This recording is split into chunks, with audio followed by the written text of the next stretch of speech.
A new report is raising troubled questions over the tornado that tore apart Joplin, Missouri 4 months ago. Now, the study says many residents ignored the warnings and the sirens telling them to take cover that day. CBS News national correspondent Dean Reynolds has more. As the monster storm that killed 162 people bore down on Joplin, Missouri last May, the warnings went out. There it is. The sirens sounded, but many people took no action. That is destroyed. It was tornado season after all, and residents were apparently desensitized to warnings. It's among the distressing findings from a government panel investigating the 200-mile-an-hour twister that leveled entire neighborhoods. The wind just took it like that and just turned me about 180 degrees and set me down on the concrete. Those interviewed felt the warnings didn't pertain to them or sought clarification before taking action, losing precious minutes. At 1:30 p.m. Central Time, the first tornado watch was issued for southwest Missouri. 3.5 hours later, a tornado warning went out for an area including northeastern Joplin. And 2 minutes after that, a siren sounded. At 5:17 p.m., another warning, this one more specific to Joplin.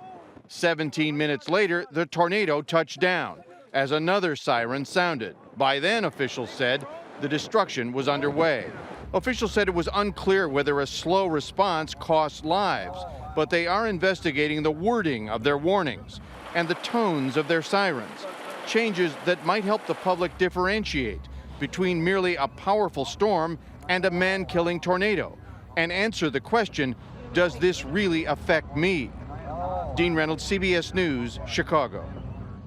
And joining us now is Katie Horner, chief meteorologist at our Kansas City affiliate, KCTV. She was forecasting on the day of the Joplin tornado.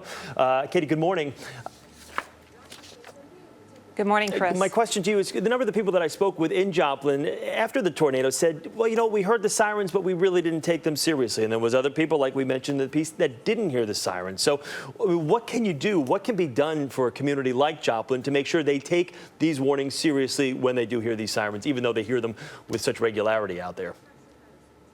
That's just it, Chris. 76% of all tornado warnings are false alarms. And also, when tornado warnings are issued, sometimes the entire county will sound the sirens. So many people have become desensitized because, number one, they hear tornado warnings all the time, or they hear the sirens all the time, and it never really affects them. So if you look at what we need to do as a weather enterprise, being radio, TV stations, National Weather Service, emergency managers, we need to reduce that false alarm rate, but we also need to be able to just sound the sirens for the people who are in the path of the storm, not for political boundaries, not for county lines, but for the people who are actually going to be impacted.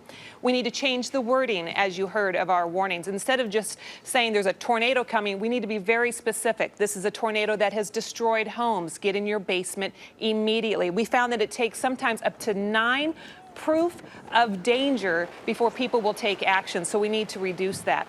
Right. For people at home, what they need to do is to be able to reduce the amount of risk proofs that they need before they take action. They need to know where their safest place is. If they don't have a basement, they need to build a shelter, or they need to have a friend who has a safe place to go to so they can get out of the tornado's path as quickly as possible.